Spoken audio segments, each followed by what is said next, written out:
আবু বক্করের সাথে ইসলামের পথে।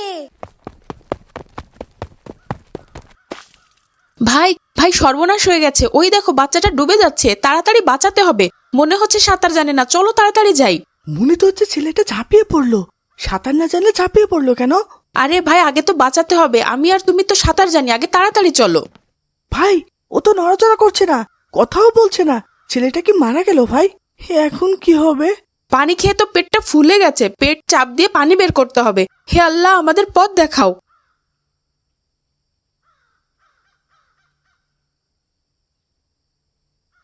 আলহামদুলিল্লাহ আলহামদুলিল্লাহ, দেখো ছেলেটা তাকাচ্ছে।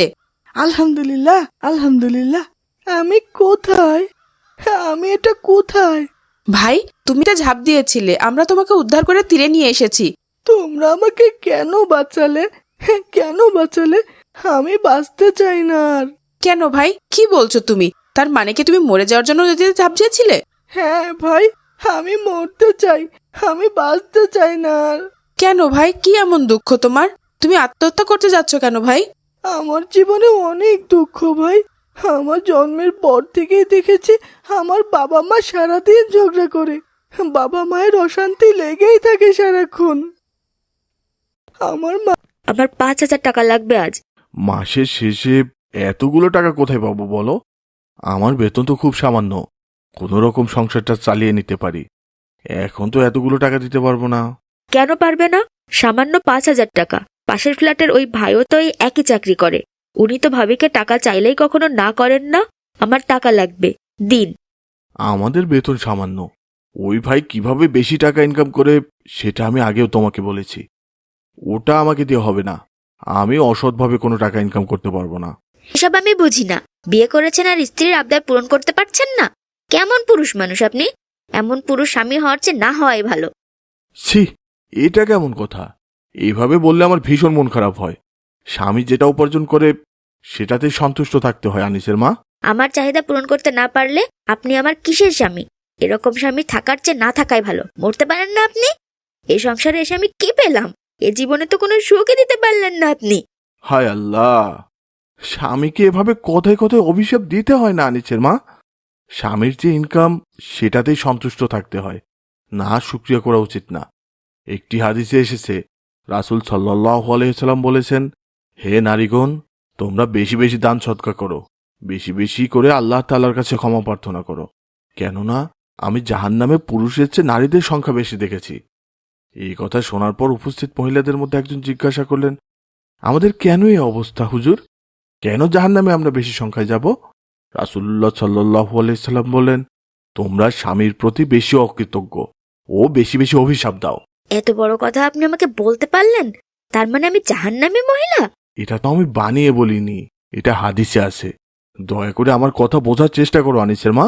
আমার এত বুঝে কাজ নেই। থাকেন আপনি আপনার সংসার নিয়ে। এ সংসারে আমি আর নেই।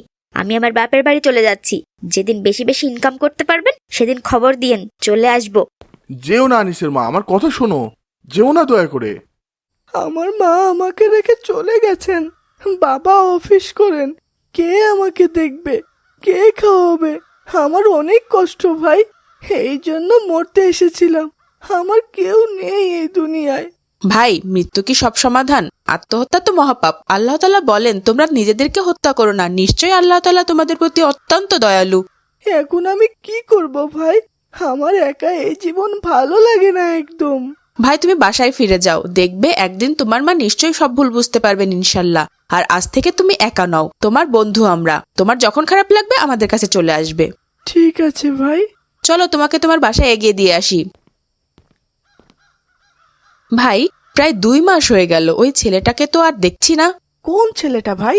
ওই যে পানিতে ঝাঁপ দিয়েছিল, ওর নাম আনিস। আমরা যে উদ্ধার করলাম ওকে, মনে নেই তোমার? হ্যাঁ ভাই, সেটাই তো। আমার তো একদম মনে ছিল না ওর কথা।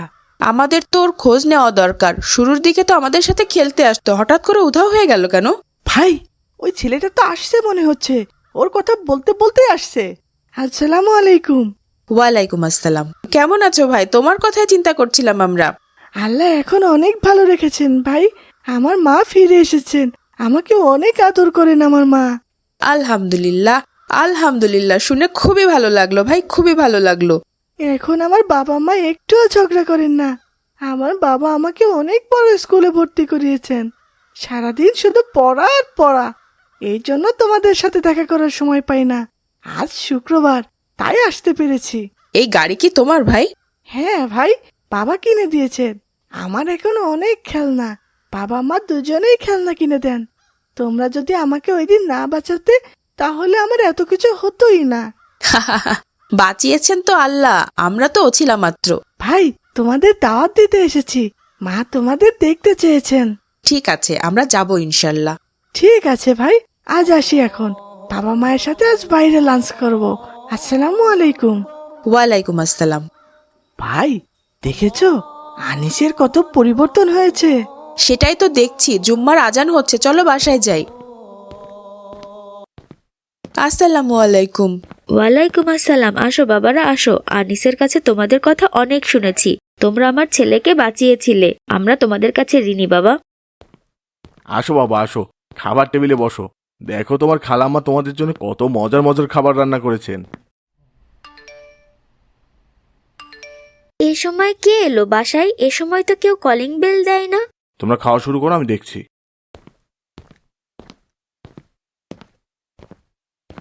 খলিল সাহেবের বিরুদ্ধে 50 লক্ষ টাকা ঘুষ গ্রহণের অভিযোগ আছে। ওনার ব্যাংক অ্যাকাউন্টে অস্বাভাবিক লেনদেনের প্রমাণ পেয়েছে আমাদের গোয়েন্দা সংস্থা। আমরা ওনাকে অ্যারেস্ট করে নিয়ে যাচ্ছি। ওনার জন্য ভয়ানক শাস্তি অপেক্ষা করছে। আমার স্বামীকে ছেড়ে দিন, দয়া করে আমার স্বামীকে ছেড়ে দিন।